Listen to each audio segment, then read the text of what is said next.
Bonjour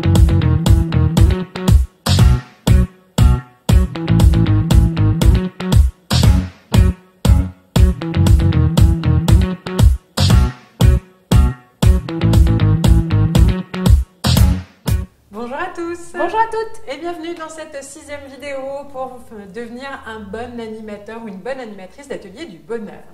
Donc aujourd'hui, nous allons parler d'un sujet un petit peu plus complexe dans le sens où on touche à l'être humain et que là, il n'y a pas de règles préétablies et il n'y a pas de « il faut faire ci, il faut faire ça ». Voilà, on va parler de la dynamique de groupe et quand même la gestion du temps. C'est un petit peu plus facile à maîtriser ça. Et encore. Et encore mieux. Cependant, vous pouvez utiliser la dynamique de groupe pour gérer votre temps. C'est quand même pas mal ça. Et gérer le temps au service de la dynamique du groupe. Exactement. Waouh, on est trop fort. Bref, la dynamique de groupe, s'il y a une chose qu'on a envie de vous partager et qu'on veut que vous vous rappeliez, c'est 4 choses importantes. Ce sont les 4 rôles d'un bon animateur. Alors, par lequel as-tu envie de commencer, très chère Adler? Eh bien, très chère Cécile, j'ai bien envie de commencer par être à l'écoute du besoin du groupe. Ok. Dans un premier temps. Donc, un de vos premiers rôles essentiels en tant qu'animateur, que ce soit un atelier du bonheur ou autre, mais en tout cas, là, dans le cadre d'un atelier du bonheur, ça va être de veiller à une bonne ambiance de groupe. Or là, on est dans un atelier du bonheur, justement. Donc, quelle est l'ambiance du groupe que vous recherchez? Ça va être une ambiance de bonheur. Et ça va être un de vos objectifs justement, c'est veiller à ce qu'il y ait toujours une bonne ambiance générale dans le groupe, que voilà, tout le monde soit dans cette dynamique de groupe, un élan de groupe. S'il y a un coup de fatigue, ça va être d'être à l'écoute pour proposer un temps de pause, on verra avec la gestion du temps, mais voilà, il y a vraiment cette écoute générale, et cette écoute en fait, elle se passe là. Et pas que là. L'écoute, elle se passe sur le visuel du groupe. Être à l'observation. Voilà. Parce que justement, on voit ce groupe qui est fatigué ou dans les nous en arrivons au deuxième objectif et rôle de l'animateur, puisque on a vu être à l'observation du besoin du groupe, mais il va falloir observer donc aussi chaque individu et d'être à l'écoute du besoin donc individuel.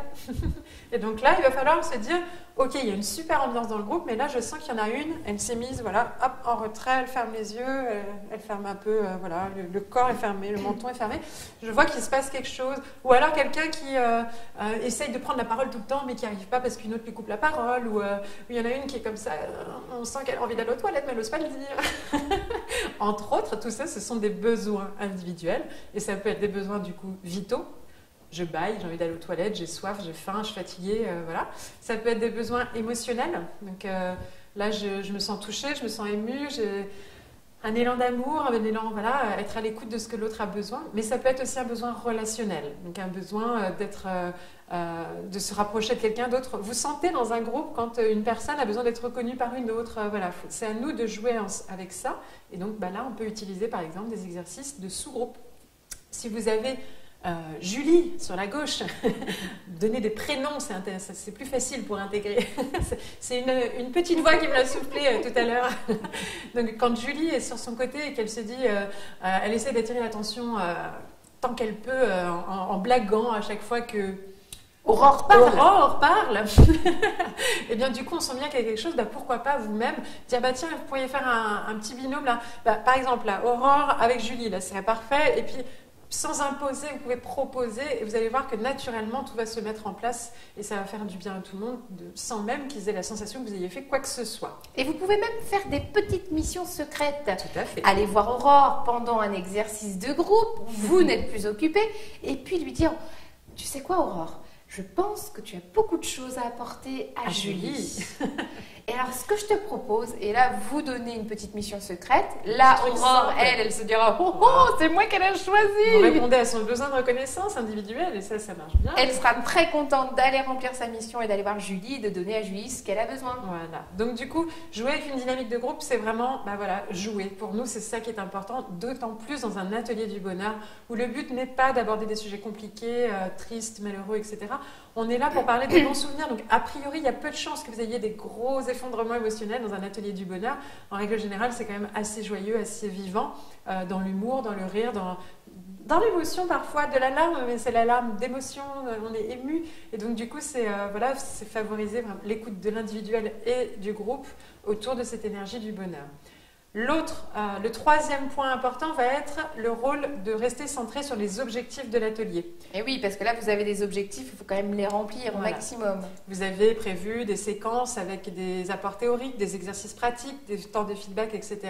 Donc du coup, ça va être de quand même gérer le fait que vous allez transmettre votre apport théorique et que ça passe bien, que les gens comprennent ce que vous êtes en train d'expliquer, que la pratique, les gens savent vraiment la mettre en pratique de la bonne façon, les accompagner, qu'ils comprennent, qu'ils aient leur déclic. Donc on est vraiment sur l'objectif fondamental de l'atelier en lui-même. Donc là, c'est vraiment le contenu. Donc ça, c'est le troisième rôle, veiller le plus possible à transmettre le contenu que vous aviez prévu, ou en tout cas le plus adapté au groupe face à vous. Et le dernier, la gestion du temps. On arrive sur la deuxième partie de ce petit module. Voilà, donc on va y passer un tout petit peu plus de temps, justement. Et oui, alors attention, parce qu'au début, quand on fait un atelier, on a tendance à se dire qu'il faut toujours dépasser pour montrer qu'il y a du contenu dans cet atelier. Sauf que dans la réalité des faits, les gens qui viennent à ces ateliers ont peut-être des rendez-vous juste après, doivent aller récupérer les enfants, ont des impératifs. Et là, vous vous retrouvez avec des personnes qui vont repartir en disant... Quand est-ce que ça se termine? Quand est-ce que ça se termine? Donc c'est important d'à la fois respecter le temps, c'est-à-dire d'aller jusqu'au bout de l'heure prévue, parce que les gens vont payer votre atelier a priori, normalement la plupart devraient payer. Et donc du coup, s'ils payent, ils en veulent pour leur argent, entre guillemets, et notamment la promesse, c'était on vous offre 3 heures de bonheur. Si vous leur offrez 2h30 parce que vous êtes pressé, vous avez votre enfant à aller chercher, il y a quelque chose qui ne va pas passer. Donc, ou parce que vous n'avez pas prévu assez de contenu aussi. Voilà. Bon, comme on a terminé, je vous propose qu'on en reste là. C'est à vous d'adapter le temps. Donc vous avez un plan de séquence qui est prévu, alors à peu près une demi-heure d'accueil positif, une demi-heure séquence 1, une demi-heure séquence 2, une demi-heure séquence 3 et à peu près une demi-heure d'ancrage positif, plus les petits battements, les imprévus, les aléas. Ça fait à peu près 3 heures. Alors, si vous faites vraiment le calcul, ça fait moins, mais en fait, vraiment, en général, on ne fait pas 30 minutes, on dépasse tout le temps, donc il ne faut pas charger trop la prévision d'une séquence. Parce qu'une séquence... si une personne va à fond dans son émotion, ça peut vraiment déborder. Donc laissez-vous cette marge. Ça aussi, c'est de la gestion du temps. C'est ça. De se prévoir des temps imprévus. Et de la souplesse. C'est-à-dire de vous dire, quoi qu'il arrive, j'ai envie de faire cet atelier-là, donc je le mets en premier. Le deuxième, ce serait plutôt celui-là. Et si vraiment je peux, je fais le troisième. Mais si vraiment le premier, il prend du temps, c'est pas grave. Je laisse le temps. Et s'il faut durer 1 heure, eh ben on dure 1 heure. Et le troisième, on le fera pas. C'est pas grave non plus. Les gens, ils viennent passer 3 heures de bonheur. Ils viennent pas faire 3 ateliers précis que vous avez annoncés à l'avance. C'est pas une formation. Exactement. Donc, il n'y a pas un contenu programmé. D'ailleurs, communiquez un peu sur le contenu, mais ne donnez pas tous les détails non plus, parce que justement, vous pouvez adapter. Et adapter à chaque fois avec ce qui se passe. Ça, c'est de la bonne gestion du temps, c'est d'avoir cette capacité d'adaptation en fonction de ce qui se passe. Sans pour autant traîner trop. Quand il y en a un qui prend la parole, alors qu'il y en a 3 qui ont décroché, la gestion du temps, elle se fait aussi en écoutant les besoins individuels de chacun. Ça, on rejoint les autres rôles. Et notamment d'ailleurs, si vous trouvez des personnes en besoin individuel qui ont décroché, vous pouvez justement leur donner la mission du temps. Le fait d'être focalisé sur une mission qu'ils ont concrète, et ben d'un seul coup, ça les replonge dans l'action du truc. Ce qui nous amène à l'équipement qui va avec la gestion du temps.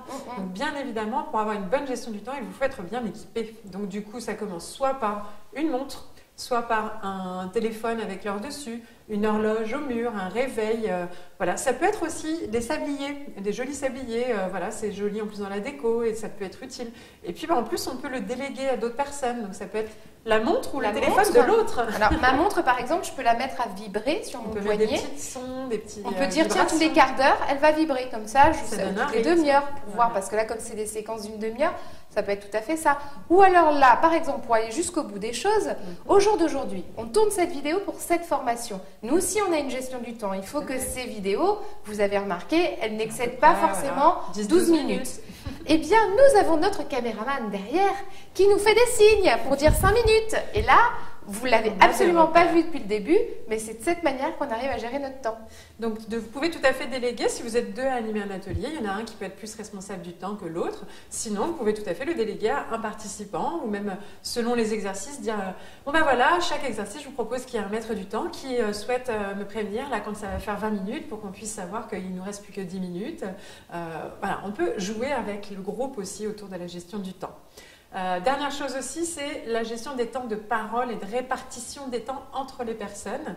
Pour ça, il y a des petites astuces, les fameux bâtons de parole par exemple, ou le challenge de « alors on y va, attention, vous avez 1 minute chacun pour ». Alors ça marche bien. Vous mettez le petit sablier, le chrono, la petite musique qui sonne au bout d'une minute ou quelque chose comme ça. Et vous dites, voilà, pour cet exercice, on vous propose, vous avez 1 minute chacun, allez-y, c'est parti. Et du coup, la personne, elle est connectée à j'ai 1 minute, donc je dois dire l'essentiel en 1 minute, que je sois bavarde ou pas bavarde. Et ça vous permet d'harmoniser quand vous avez un temps précis à gérer, mais que vous avez vraiment envie que tout le monde parle, par exemple. Et personne ne se sent frustré en général. L'adaptation et la souplesse du temps, ce serait le dernier point qui me viendrait, même si on pourrait en parler des heures là encore.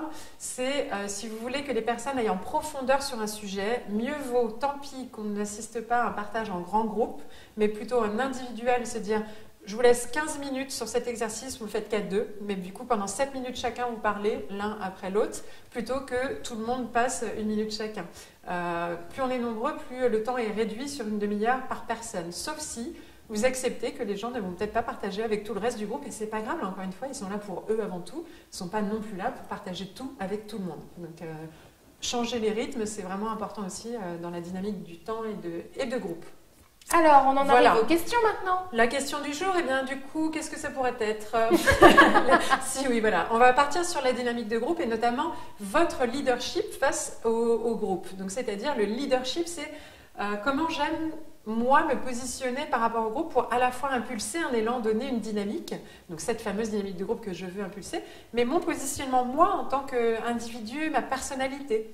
Donc Anne-Laure, si tu devais décrire toi ton leadership au sein d'un groupe, ce serait quoi? Alors mon leadership au sein d'un groupe, moi ce serait plutôt l'humour. Voilà. J'aime animer avec beaucoup d'humour et mettre des petites blagues de temps en temps et aussi un leadership d'accessibilité avec les participants. Voilà. Je pense par exemple quand on anime les jeux du Tao, Anne-Laure, elle anime avec l'humour, moi j'anime avec plus un feedback de psychologue et du coup le même jeu devient complètement différent en fonction de qui on est. Et donc c'est ça qu'on veut vous demander, c'est vous êtes qui et qui vous avez envie d'être dans ces ateliers du bonheur. Donc quel est votre leadership, en tout cas celui que vous voulez mettre au service des ateliers du bonheur? Ce sera la question du jour. Et on se donne donc rendez-vous dans le prochain module. À bientôt. À très vite.